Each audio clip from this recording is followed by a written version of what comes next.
Hello learners, welcome to the channel. आज हम लोग देखेंगे देशांतर रेखाओं के बारे में। देशांतर रेखाएं को पढ़ना क्यों ज़रूरी है। उससे पहले हमें ये जान लें कि हम बेसिकली कोई भी लेसन्स को पढ़ने से पहले उसके पीछे फैक्ट क्या होता है। देशांतर रेखाएं, आप देख रहे हैं कि पृथ्वी हमारी बहुत बड़ी है। पृथ्वी इस तरीके से घूम रही है, आप अपने स्क्रीन में आप देख सकते हैं। तो पृथ्वी जब घूमती है तो सूर्य, पृथ्वी के एक ही भाग में सूर्य का प्रकाश पड़ता है। जैसे अभी आप देख रहे हैं, ये भारत है, हमारा प्यारा भारत, वहाँ पे सूर्य का प्रकाश पड़ रहा है। अब धीरे धीरे भारत उस तरफ चला जाए क्योंकि पृथ्वी घूम रही है। तो पृथ्वी घूम रही है तो जैसे ही उस तरफ गया तो सूर्य का प्रकाश उसका पड़ना बंद हो गया। तो अब वहाँ पे क्या हो जाएगा, उस भाग में रात हो जाएगी। तो आप यहाँ पे देख रहे हैं, यहाँ पे दिन होता चला जा रहा है जहाँ जहाँ पे प्रकाश हो रहा है। जहाँ जहाँ पे प्रकाश नहीं पड़ रहा है वहाँ पे रात होती जा रही है। तो यहाँ पे जहाँ पे दिन है वहाँ पे समय अलग है, जहाँ पे रात है वहाँ पे समय अलग है। तो भैया, अगर हम समय एक ही रखते पूरी पृथ्वी पे तो बड़ी दिक्कत हो जाती। हम यहाँ पे जगह हैं क्योंकि हमारे यहाँ दिन है, और वहाँ पे अमेरिका में कोई सो रहा होगा। तो अगर समय एक ही होता तो हम क्या करते, हमें कोई काम है तो हम सीधे फ़ोन लगा देते, और हमें पता चलता वहाँ तो ऑफ़िस बंद है क्योंकि वहाँ सब लोग सो रहे हैं।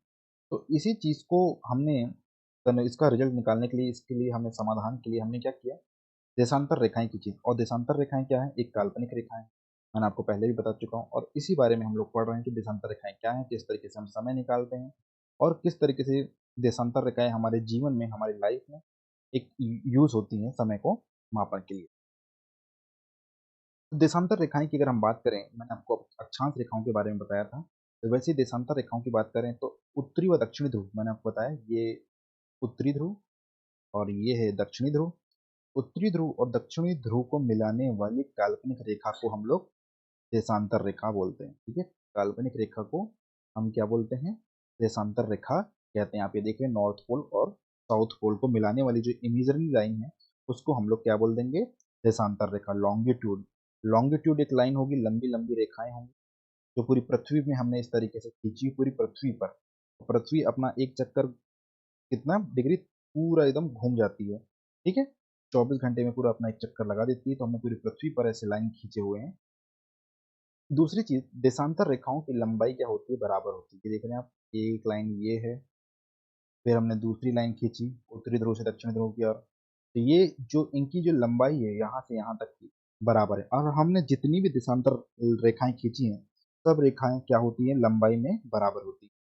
बट ये जो रेखाएं होती हैं वो समानांतर नहीं होती, पर अक्षांश रेखाएं क्या थी? समानांतर थी। हमने इस तरीके से भूमध्य रेखा से लेकर के ध्रुवों तक खींचे थे, इक्वेटर से लेकर के पोल तक। बट ये समानांतर नहीं है, आप देख ही रहे हैं, आपको समझ में आ रहा है, ये पैरेलल लाइन नहीं है। ये रेखाएं उत्तरी व दक्षिणी ध्रुव पर एक बिंदु पर मिल जाती हैं। ये आप देख रहे हैं कि उत्तरी व दक्षिणी ध्रुव की में एक बिंदु पर जाकर के मिल जाती हैं। ध्रुव से विषुवत रेखा की ओर बढ़ने पर, कहाँ से? अगर हम यहाँ ध्रुवों से, पोल से अगर हम इक्वेटर की तरफ बढ़ते हैं, या आप ये देख रहे हैं इक्वेटर बीच में, पृथ्वी को जो दो भागों में विभाजित करता है, ये इक्वेटर लिखा हुआ है। तो हम जब ध्रुवों से इक्वेटर की तरफ आते हैं तो देशांतरों के बीच की दूरी बढ़ती जाती है। आप ये देख रहे हैं, दोनों के बीच की डिस्टेंस बढ़ रही है। देशांतर, है ना, देशांतरों के बीच की दूरी क्या हो रही है? बढ़ रही है। विषुवत रेखा पर इसके बीच की दूरी 111.32 किलोमीटर है। आप देख रहे हैं, अगर ये दो देशांतरों के बीच की दूरी में अगर देख लो इक्वेटर पे, तो 111.32 किलोमीटर यहाँ पे इसका डिस्टेंस आ जाएगा। वही हम देशांतर एक दूसरे शब्दों में देखा जाए तो देशांतर प्राइम मेरिडियन का पूर्व पश्चिमी माप है। अब प्राइम मेरिडियन क्या है? ये आप ये लाइन देख रहे हैं, इसे हम ग्रीनविच लाइन कहते हैं। प्राइम मेरिडियन जो मेन लाइन है, इसी को ही लेकर के हमने पूरी जगह लाइन खींची, ये मेन लाइन है। अब मेन लाइन की बात करें तो हमने की ये मेन लाइन जिसे हमने प्राइम मेरिडियन नाम दिया, ग्रीनविच लाइन। ओके, अब ये प्राइम मेरिडियन के अगर हम इस तरफ जाता हूँ तो ये है ईस्ट, और इस तरफ जाता हूँ तो ये है वेस्ट। तो ये क्या बोल रहा है? पूर्व पश्चिम का माप है, ईस्ट और वेस्ट मेजरमेंट है। ओके, कौन? Prime meridian. प्राइम मेरिडियन के 180 डिग्री लंबवत पूर्वी देशांतर है, मतलब कि ईस्ट तरफ मैं जाऊंगा यहाँ तक, इसके जस्ट अपोजिट, तो 180 मैंने खींचा हुआ है। और वेस्ट से जाऊंगा यहाँ तक तो 180, टोटल 360 मैंने लॉन्गिट्यूड पूरी अर्थ पर खींचा है। तो अगर आपसे पूछे कितनी लाइन है टोटल लॉन्गिट्यूड की, तो आप बता सकते हैं 360 है टोटल लंब। तो यहाँ पे क्या बोल रहा है? प्राइम मेरिडियन 180 लंबवत पूर्वी देशांतर, और प्राइम मेरिडियन 180 लंबवत पश्चिमी देशांतर। ये आप ये देख रहे हैं, vertical east longitude of prime meridian and 180 vertical west longitude of prime meridian, इस तरीके से। फिर देन प्राइम मेरिडियन तो हमने देख लिया, बट प्राइम मेरिडियन क्या है उसको हम लोग देखते हैं। तो ये प्राइम मेरिडियन यानी कि हम लोग इसको हिंदी में बोलते हैं प्रधान मध्याह्न रेखा। ग्रीनविच ब्रिटिश रॉयल ऑब्जर्वेटरी, ये इंग्लैंड में है, यहाँ से जो गुजरती है इसे हम प्राइम मेरिडियन माना गया है। प्राइम मेरिडियन मतलब कि ये आप ये देख रहे हैं ना, यही है प्राइम मेरिडियन, 0 डिग्री लॉन्गिट्यूड। अब हम यहीं से पूरी लाइन पूरी पृथ्वी पर खींचेंगे, तो जो इसका टाइम होगा यहीं से हम मेजरमेंट करेंगे पूरे अर्थ का टाइम। ठीक है, तो ये 0 डिग्री है जो ब्रिटेन में है, ग्रीनविच ब्रिटिश रॉयल ऑब्जर्वेटरी में।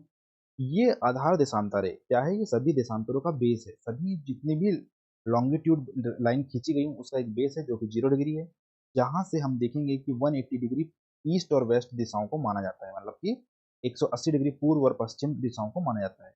कैसे, मैंने आपको अभी बताया था, ये अर्थ है, यहाँ पे ये ग्रीनविच यानी कि प्रधान मध्याह्न रेखा, इसके यहाँ जाओगे तो 180 डिग्री पूर्व, इधर यहाँ जाओगे तो 180 डिग्री पश्चिम क्या है, रेखाओं को माना गया। प्राइम ऑफ मेरिडियन विश्व समय का आधार है, मतलब पूरा विश्व का जो समय का जो आधार किसे माना गया है, प्राइम मेरिडियन को ही माना गया है। तो यहीं से हम चेक करते हैं कि यहाँ पर कितना टाइम हो रहा है, उसके अकॉर्डिंग पूरे वर्ल्ड में अपनी क्लॉक को सेट किया जाता है। प्राइम मेरिडियन पृथ्वी के दो हिस्सों को बांटती है। कैसे बांटती है उसको भी हम देखते हैं। तो प्राइम मेरिडियन कैसे बांटती है, ये अर्थ है, और ये क्या बोल रहा है कि प्राइम मेरिडियन पृथ्वी को दो हिस्सों पूर्वी और पश्चिमी गोलार्ध में विभाजित करती है। तो ये बीच वाली लाइन खींच दिया मैंने, इस तरफ आप जाएंगे तो पूर्वी गोलार्ध और इधर जाएंगे पश्चिमी गोलार्ध।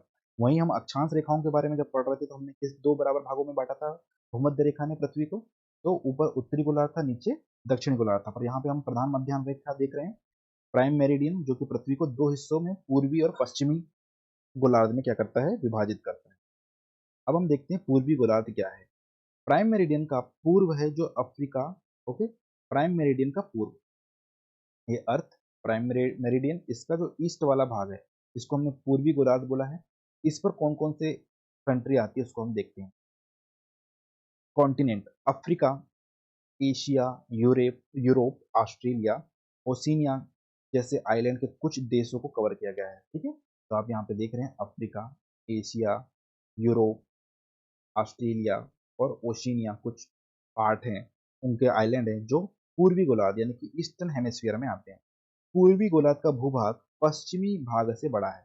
तो ये जो बीच में लाइन खींचा हूं मैंने, ये है पूर्वी गोलार्ध, और ये पश्चिमी गोलार्ध का जो भूभाग है वो कम है, यानी कि लैंड एरिया कम है कंपेयर टू आपका पूर्वी गोलार्ध से। इसलिए मानव आबादी का अगर हम देखेंगे 80% मानव जो आबादी है वो कहाँ रहती है, इस एरिया में, पूर्वी गोलार्ध में। तो आपको पता है ये एशिया भी, एशिया में सबसे ज्यादा आबादी वाला क्या है, कॉन्टिनेंट है। पूर्वी गोलार्ध को ओरिएंटल गोलार्ध भी कहा जाता है ना, ओरिएंटल गोलार्ध भी तो हम कहते हैं। अब आते हैं हम पश्चिमी गोलार्ध के बारे में, इस बारे में हम पढ़ रहे हैं। प्राइम मेरिडियन का जो पश्चिमी भाग है, जो प्राइम मेरिडियन लाइन यहाँ पे लिखा हुआ है मैप पे, आप इस तरफ आते हैं तो आपको उत्तर और दक्षिण अमेरिका देखने को मिलता है, north America and south America देखने को मिलता है। अफ्रीका का कुछ पार्ट आपको देखने को मिल रहा है, यूरोप का कुछ पार्ट आपको देखने को मिल रहा है, और अंटार्कटिका आपको देखने को मिलता है, और एशिया के कुछ हिस्से आपको देखने को मिलते हैं अगर हम इस तरफ से जाएं। ठीक है, ये वाला एरिया देख रहे हैं आप, इस तरफ से कट के इधर फैल जाएगा। हालांकि ये तो 2D मैप है, 3D, ओके, ये 2D मैप है तो हमने क्या कर दिया, इसको फैला दिया है। पश्चिमी गोलार्ध का जो केंद्र प्रशांत महासागर में है, जिसका निकटतम भूमि जेनोवेसा आइलैंड है। ओके, पश्चिमी गोलार्ध का जो केंद्र माना जा गया है वो किसे, पैसिफिक ओशन को माना गया है, और जिसकी निकटतम भूमि कौन है, जेनोवेसा आइलैंड है।